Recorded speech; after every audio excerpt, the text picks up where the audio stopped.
একসময় করতেন দর্জির কাজ, পরবর্তীতে আসেন নার্সারি ব্যবসায়। বর্তমানে নার্সারি ব্যবসায় সফল একজন উদ্যোক্তা। লক্ষ্মীপুর সদর উপজেলার দিঘলি ইউনিয়নের গোপিয়ারখিল গ্রামের বাসিন্দা আলাউদ্দিন মিয়া।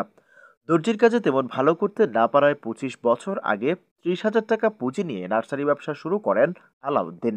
বর্তমানে তার ব্যবসা উঠে দাঁড়িয়েছে 10 লক্ষ টাকায়। নার্সারিতে রয়েছে 250 প্রজাতির চারাগাছ।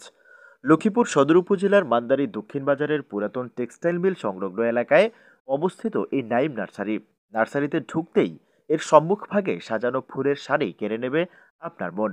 গাঁদা, সূর্যমুখী, স্টারফুল, ড্যান্টাস, গোলাপ, বেলি, বাগানবিলাস, ঝাউ, ক্রিসমাস, বকুল, গন্ধরাজ সহ নানা ধরনের ফুল রয়েছে এই নাইম নার্সারিতে। ফলের চারার মধ্যে রয়েছে পেয়ারা, আমড়া, লিচু, ড্রাগন, মাল্টা, কমলা, ডালিম, আম, কাঁঠাল ও ওষুধি গাছের চারা সহ মোট 250 প্রজাতির চারা গাছ।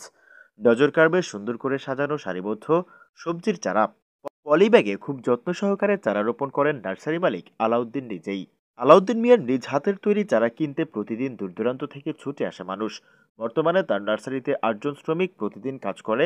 চারা বিক্রির জন্য রয়েছে আলাদা 3টি ভ্যান গাড়ি। আমি নাইম নার্সারি একজন স্বত্বাধিকারী মোহাম্মদ আলাউদ্দিন।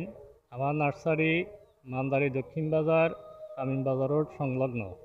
আমার নার্সারিতে বর্তমানে মাল্টা, কমলা, আম, পেয়ারা, ডালিম ইত্যাদি ফুলে ভরপুর।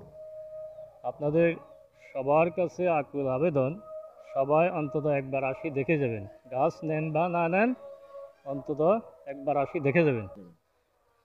আমার এখানে অনেক ধরনের লোক আসে এবং ছবি তোলে। আমার নার্সারি যেভাবে আমি সাজাই তুলেছি, আপনারা যারা আসেন নাই তারা অন্তত একবার আসে দেখে যাবেন। আমার মোবাইল নম্বর হইল 01733427808।